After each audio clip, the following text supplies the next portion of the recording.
Hi viewers, ఈ వీడియోలో మనం ఏం చెప్పుకోబోతున్నాం అంటే కన్నా range of temperature depends on the nature of the substance. కన్నా range of the temperature depends on the nature of the substance అంటే ప్రతి పదార్థము ఒకేలాగా హీట్ని తీసుకోవడం అనేది జరగదు.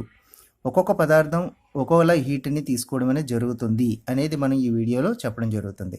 కొన్ని పదార్థాలు ఎక్కువ హీట్ ఎనర్జీని తీసుకుంటాయి, కొన్ని పదార్థాలు హీట్ ఎనర్జీ తక్కువే తీసుకుంటాయి. రెండింటికి ఒకేలాగా ఇచ్చినా సరే, రెండింటికి ఒకేలాంటి హీట్ ఇచ్చినప్పటికీ ఒకటి ఎక్కువ తీసుకుంటుంది, ఒకటి తక్కువ తీసుకుంటుంది. అలా జరుగుతుంది అనేది మనం ఈ వీడియోలో చెప్పుకుంటాం కన్నా వచ్చి.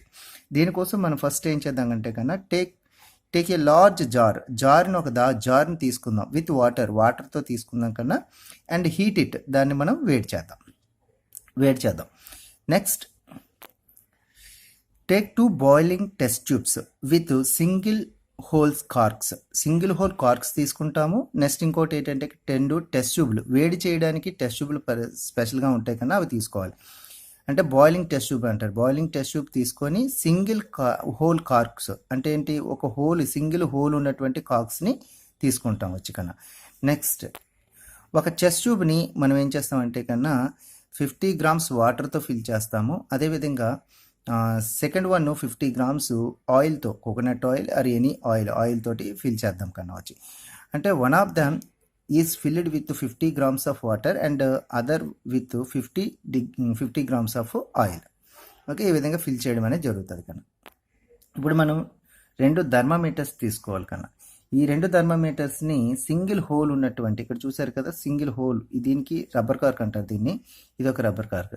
దీనికి ఒక సింగిల్ హోల్ ఉంటుంది కదా, ఈ సింగిల్ హోల్ గుండానేమోని పోయేటట్టుగాను ఒక బల్బుని ఉంచుతాము. ఇక్కడ కూడా ఈ సింగిల్ హోల్ గుండా పోయేటట్టుగా ఉండేటటువంటి రబ్బర్ కార్క్ నుంచి మరొక థర్మామీటర్ ఉంచుతాం. ఈ 2 థర్మామీటర్లు ఈ విధంగా ఉంచుతాం కన్నా. ఇప్పుడు చూసారు కదా, ఈ విధంగా ఉంచడం అనేది జరుగుతుంది. INCET 2 thermometers through holes of corks as shown in the figure. అంటే ఆ హోల్స్ గుండా పోయేటట్టు 2 థర్మామీటర్ని పటంలో చూపిన విధంగాను అమర్చడం అనేది జరుగుతుంది కన్నా. ఇప్పుడు ఏం చేస్తామంటే ఈ 2 చెస్ట్ ట్యూబుల్ని తీసుకొని హాట్ వాటర్ ఉన్నటువంటి జార్లో ఉంచి వాటిని రిటార్డ్ స్టాట్కి బిగిస్తాం. చూడండి, ఇక్కడ రిటార్డ్ స్టాండ్స్ ఉన్నాయి కదా, ఈ స్టాండ్స్కి ఈ రెండింటిని బిగించడం అనేది జరుగుతుంది పడిపోకుండా. ఓకేనా, ఈ విధంగా బిగించడం జరుగుతుంది. అంటే ఇక్కడ నౌ క్లాంప్ దెమ్, ఆ రెండింటిని క్లాంప్ చేస్తాం టు ఏ రిటార్డ్ స్టాండ్స్కి క్లాంప్ చేస్తున్నాం. చూడు, రిటార్డ్ స్టాండ్స్కి క్లాంప్ చేస్తాం అండ్ ప్లేస్ దెమ్, అప్పుడు ఉంచాలి ఆ రెండింటిని ఎక్కడంటే in a jar of hot water, జార్లో ఉన్నటువంటి హాట్ వాటర్లో ఆ రెండింటిని ఉంచడం అనేది జరుగుతుంది కన్నా. ఇప్పుడు మనం చేయవలసింది ఏంటంటే కన్నా థర్మామీటర్లో ఉండేటటువంటి రీడింగ్స్ అనేవి ఎవ్రీ 3 మినిట్స్కి ఒకసారి నోట్ చేసుకోవాలి. Okay, observe the reading of thermometer every 3 minutes and note the reading in your books. అంటే నీ బుక్లో, ఏదైనా బుక్లోనే ఆ రీడింగ్స్ని నోట్ చేసుకోవడం అనేది జరగాలి కన్నా వచ్చి.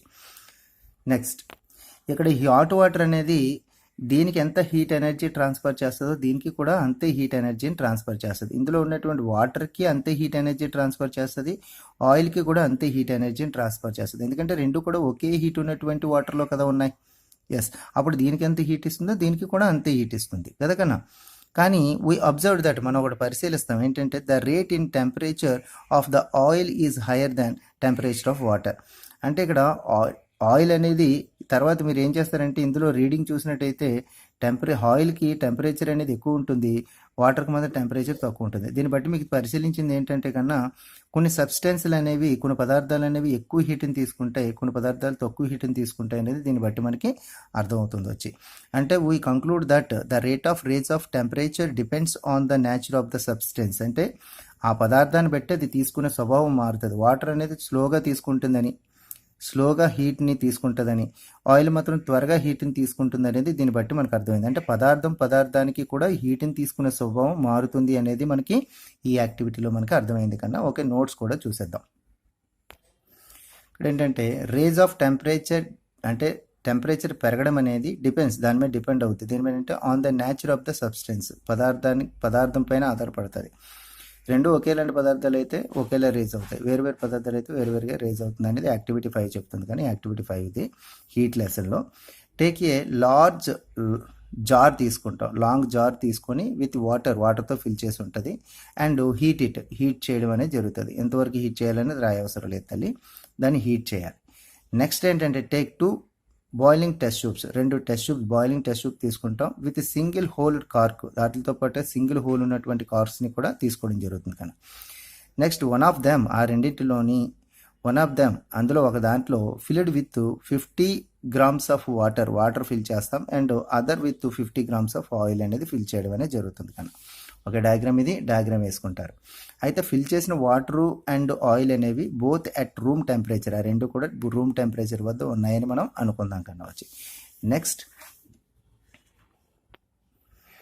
ఇన్సెట్ 2 థర్మామీటర్స్, ఆ రెండు ఇన్సెట్ అంటే అమర్చాలి, 2 థర్మామీటర్స్ రెండు తీసుకొని ఆ రెండింటిని అమర్చాలట. త్రూ హోల్స్ గుండా, దేని హోల్స్ గుండా? ఆఫ్ ద కార్క్స్ 2 హోల్స్ ఉన్నాయి కదా, ఆ రెండిట్లు గుండా ఒక్కొక్క దాని గుండా ఒకటి దాన్ని పోయేటట్టు అమర్చాలి. యాజ్ సోవన్ ఇన్ ద ఫిగర్లో చూపిన విధంగా అమర్చండి.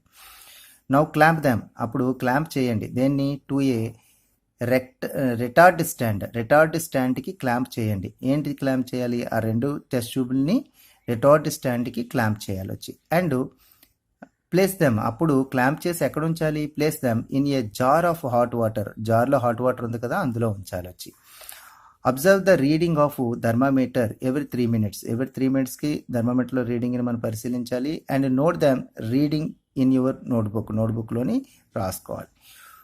వీ బిలీవ్ దట్, మనం నమ్మాలి ఏమనంటే the same amount of heat is supplied to water and oil, రెండింటికి కూడా ఒకేలాంటి హీట్ని సప్లై చేస్తున్నాం. ఎందుకంటే రెండింటిని కూడా హాట్ వాటర్లో ఉంచాం, కానీ ఒక దగ్గర వేరే దాంట్లో ఉంచలేదు, రెండు ఒక హాట్ వాటర్లో ఒకే దగ్గర ఉంచాం.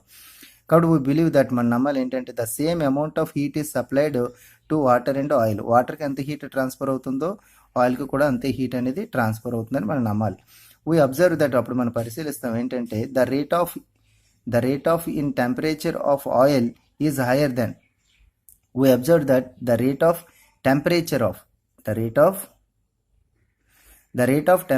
Of the oil is higher than temperature of the water. మనకి అలా జాగ్రత్తగా పరిశీలిస్తూ ఉంటే మనకి ఏం తెలిసిందంటే కన్నా ఆయిల్ యొక్క టెంపరేచర్ ఎక్కువగా ఉంటున్నట్టుగాను వాటర్ యొక్క టెంపరేచర్ తక్కువగా ఉంటున్నట్టు తెలిసింది. అంటే వాటర్ అనేది స్లోగా హీట్ని తీసుకుంటుంది, ఆయిల్ మాత్రం ఒకేసారి ఎక్కువ తీసుకుంటుంది, కాబట్టి దాని టెంపరేచర్ ఎక్కువను దీని టెంపరేచర్ తక్కువ ఉన్నట్టు మనకు తెలుస్తుంది. వీ కంక్లూడ్ దట్, దీన్ని బట్టి మనకు తెలిసింది ఏంటంటే the rate of raise of in temperature depends on the nature of the substance. అంటే ఏంటంటే కన్నా ఒక పదార్థం అది తీసుకునేటటువంటి అది దాని పెరిగినటువంటి టెంపరేచర్ అనేది ఎప్పుడు కూడా, అది పెంచుకున్నటువంటి టెంపరేచర్ అనేది ఎప్పుడు కూడా పదార్థం పైన ఆధారపడుతుంది. రేజ్ ఆఫ్ టెంపరేచర్ అనేది దేని మీద ఆధారపడుతుంది అంటే కన్నా ఆ పదార్థం యొక్క స్వభావం పైన ఆధారపడుతుంది. అంటే వాటర్ అన్నీ ఒకలా తీసుకుంటాయి, ఆయిల్స్ ఒకలా తీసుకుంటాయి, అంటే పదార్థాల మీద ఆధారపడి టెంపరేచర్ పెరగడం తగ్గడం అనేది ఆధారపడి ఉంటుంది అనేది దీన్ని బట్టి మనకి తెలిసింది కన్నా వచ్చి. థ్యాంక్ యూ కన్నా, థ్యాంక్ యూ ఫర్ వాచింగ్.